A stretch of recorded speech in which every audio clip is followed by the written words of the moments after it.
জামায়াতের বিরুদ্ধে সমালোচনাটা, রাজনৈতিক সমালোচনাটা শুরু হয়েছে কখন থেকে আপনারা জানেন? 1991 সালের নির্বাচনের পর। সেই নির্বাচনে দুটো কারিশমা ঘটেছিল। নাম্বার 1 কারিশমা আপনারা সবাই জানেন, আমি আরও কয়েকবার বলেছি, আওয়ামী লীগ মন্ত্রী পরিষদ গঠন করে ফেলেছে ভোটের 1 মাস আগে। এবং একইভাবে শেখ হাসিনা যেখানেই ভোট চাইতে যাচ্ছিল, সিলেট যাক, সবাই কিন্তু ভোট চায় কোথা থেকে?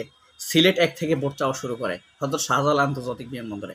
যেদিন এপ্রিল মাসে শেখ হাসিনা শাহজালাল মাজারে গিয়ে ভোট চাওয়া শুরু করলো, সেদিন ডিসি নিজে উপস্থিত ছিল, সিলেটের ডিসি আব্দুর রকিব। সেখানে থেকে তাকে প্রধানমন্ত্রীর মতো প্রটোকল দিয়েছে। অথচ খালেদা জিয়া যখন গেল, কোনো ইউনিয়ন পরিষদের চেয়ারম্যানও ছিল না। অর্থাৎ শেখ হাসিনা যে প্রধানমন্ত্রী হচ্ছে তখন এটা নিশ্চিত হয়ে গিয়েছিল। কিন্তু সবাইকে অবাক করে দিয়ে খালেদা জিয়া জিতে গিয়েছে, বিএনপি জিতে গিয়েছে। এটা হলো নাম্বার 1 ক্যারিশমা। নাম্বার 2 ক্যারিশমা কি জানেন?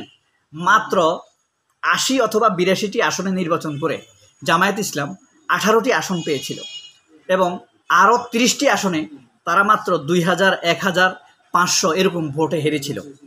তাহলে বুঝেন 80টি আসনে নির্বাচন করে তারা 18টি আসন পেয়েছিল তখন। এটা একটা চমক ছিল।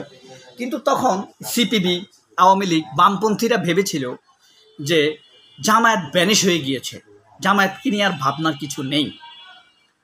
কিন্তু এই ভাবনার মধ্যে তারা যে 18টি আসন পেল, এটা তাদের মধ্যে এক বিস্ময় সৃষ্টি করেছে।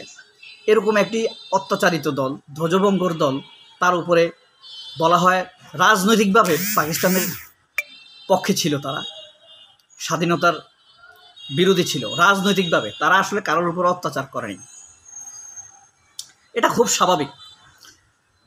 এই দুইটা আশ্চর্য হওয়ার পর যখন বিএনপি ক্ষমতায় আসলো, তার উপরে তারা বিএনপিকে সমর্থন দিয়েছে, কারণ বিএনপি পুরো 158 আসন তারা পায়নি।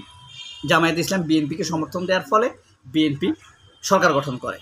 এরপর থেকেই মূলত জামায়াতের বিরুদ্ধে অপপ্রচার শুরু করে, ঘাদানিক গঠন করা হয়। আসিফ নজরুল ছিল সেটা সহসাংগঠনিক সম্পাদক, প্রথম আলোর যুগ্ম সম্পাদক, আনিসুল হক ছিল এটার সম্পাদক, তারপরে মতিউর রহমান ছিল এক্সিকিউটিভ মেম্বার, প্রথম আলোর সম্পাদক। এরা ঘাদানিকের অপপ্রচার শুরু করে ঘাতক দালাল নির্মূল কমিটি নামে। একে খন্দকার, এয়ার ভাইস মার্শাল একে খন্দকার ছিল, শফিউল্লাহ ছিল এটাতে, তারপরে সারা জাকের ছিল, আলী জাকের ছিল, এরা এম আকাশ ছিল, আবুল বারাকাত ছিল, অর্থনীতিবিদ আবুল বারাকাত। তখন তারা এই জামায়াতের বিরুদ্ধে অপপ্রচার শুরু করে। এই জামায়াতের বিরুদ্ধে অপপ্রচার শুরু, দিনকে দিন এটা ভাবতে থাকে, বাড়তে থাকে। 96 সালে এসে জামায়াত কিছুটা খারাপ করে ফেলে ইলেকশনে। তখন ঘাতক দালাল নির্মূল কমিটি মনে করে এটা তাদের জন্য খুব সাফল্য হয়েছে, 3টি আসন পায় তখন তারা। তখন আবার তারা ঘাতক দালাল নির্মূল কমিটির অপপ্রচার বন্ধ করে দিয়েছিল। 2001 সালে এসে বিএনপি আবার এই জামায়াত ইসলামের সাথে তাদের ঐক্য গঠন করে। ঐক্য গঠন করার পর বিএনপি ভূমিধস বিজয় অর্জন করে, তখন 218টি আসন পেয়ে যায় বিএনপি। এই বিস্ময়কর পরিস্থিতিতে আবার জামায়াত ইসলামের বিরুদ্ধে অপপ্রচার শুরু করে। সেই অপপ্রচার 24 সাল পর্যন্ত চলেছে।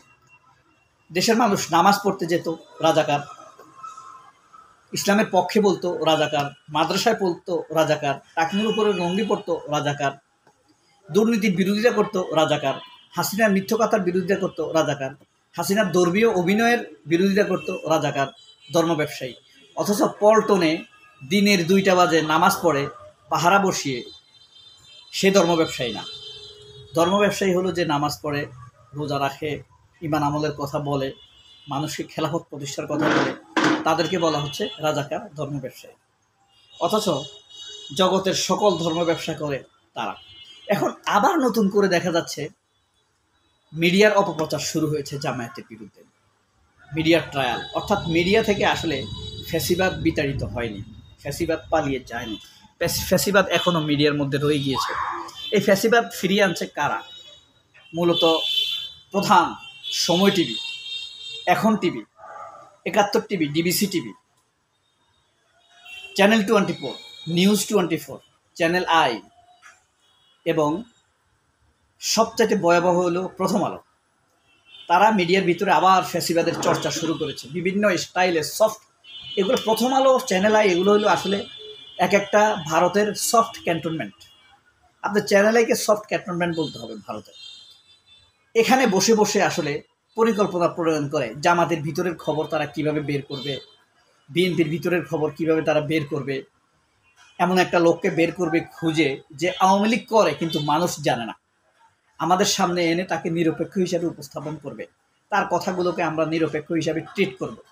এরকম লোক খুঁজে খুঁজে তারা বের করে। যেমন এখন তারা বের করেছে আব্দুল নূর তুষারকে, আনিস আলমগীরকে, আবু আলম মোহাম্মদ শহীদ খান, তারপরে শহীদুল ইসলাম, আবুল বারাকাতকে আনতে গিয়েই কিন্তু দরাটা খেলো। আবুল বারাকাতকে বুদ্ধিজীবী হিসেবে আমাদের সামনে আনতে চাইছিল, ইউনুসের বিরোধিতা করবে, ইসলামের বিরোধিতা করবে। তার আগের দিন আবুল বারাকাত মোটামুটি ধরা খেয়ে গিয়েছে। এভাবেই নিজামুল হক নাইমকে কিন্তু একটা টক শোতে আনছে তারা। কত বড় সাহস, কত বড় ফ্যাসিবাদ হতে পারে। বিচারপতি তোমার বিচার করবে যারা, আজ জেগেছে সেই জনতা, একটা কথা আছে না, কত ভয়ঙ্কর বুঝেন। এমন একটা বিচারপতিকে তারা বুদ্ধিজীবী হিসেবে আনে, ডক্টর ইউনুস কি কি বেআইনি কাজ করেছে সেই ব্যাপারে তারা এই ট্রিটমেন্ট নিচ্ছে। হ্যাঁ, এরপরে খায়রুল হক, বিচারপতি খায়রুল হক একটা আছে না, তাকেও কিন্তু বুদ্ধিজীবী হিসেবে আনতো প্রথম আলো। হ্যাঁ, আর রকিব আহমেদ, তাকেও বুদ্ধিজীবী হিসেবে আনতো। তারপরে আপনার একটা অ্যারেস্ট হয়েছিল না, প্রধান নির্বাচন কমিশনার আব্দুর রকিব অথবা নুরুল হুদা, ওই যে আমার মতো বড় বড় গাল, বদমাইশ, বাস্টার্ড। ওর বাপ, ওর দুই বাপে জন্ম দিছে, ঠিক আছে, ওর মা পর্দা করতো না সম্ভবত, নাইলে এরকম স্যাঁচড়া হয় না। এই পজিশনে থেকে একটা মানুষ এত স্যাঁচড়া হতে পারে। সে এমন ইলেকশন করছে 258টা কেন্দ্রে 100% ভোট কাউন্ট হয়েছে। এটা কি ইজ ইট পসিবল? আপনাদের মনে হয়? প্রয়োজনে আপনারা এখানে ভিডিওটা বন্ধ করে দেন, পজ করে দেন, তারপরে চোখ বন্ধ করে একবার ভাবেন 258টা কেন্দ্রে আপনার 100% ভোট কাউন্ট হয়েছে। সেখানে বৃদ্ধ নাই, কেউ মারা যায় নাই, কেউ প্রবাসে নাই, তাহলে হলো কীভাবে? এবং আরও আশ্চর্য হলো 11টি কেন্দ্রে যা ভোট আছে তার চাইতে 10% বেশি কাস্ট হয়েছে। অথচ ভোটের পরের দিন সে সংবাদ সম্মেলন করে বলে 70-এর চাইতে এটা ভালো ইলেকশন হয়েছে। আর তাদের দালাল মির্জা ফখরুল ইসলাম আলমগীর এই নির্বাচনে গেছে, তারেক রহমানকে সেই রাজি করাইছে নির্বাচনে যাওয়ার জন্য। মির্জা ফখরুলকে আপনারা যে খুব তাড়াতাড়ি চিনবে, সে ট্যালেন্ট। মান্নান ভূঁইয়া খালেদা জিয়ার সাথে যেই বেইমানি করতে পারে নাই, ধরা খেয়ে গিয়েছে, সেই বেইমানিটা সমাপ্ত করে গেছে মির্জা ফখরুল। এ বলে দিলাম, মান্নান ভূঁইয়া যেটা করতে পারে নাই মির্জা ফখরুল সেটা করে ফেলেছে। এখন আস্তে আস্তে কি কথা উঠেছে জানেন? তাসনিম খলিল বলছে যে এই বিএনপির স্থায়ী কমিটিকে চেঞ্জ করতে হবে, এরা ভালো না, কিন্তু ফখরুলের কথা বলে না। এখন স্থায়ী কমিটিতে কিছু বামপন্থী লোক আনবে, এরা একটা কু করবে, তারেক রহমানকে বাদ দিয়ে অন্য একজন মির্জা ফখরুল টাইপের কেউ একজনকে দলের চেয়ারপারসন ঘোষণা করবে। ওই যে বললাম, যা মান্নান ভূঁইয়া করতে পারেনি তা মির্জা ফখরুল করে ফেলেছে।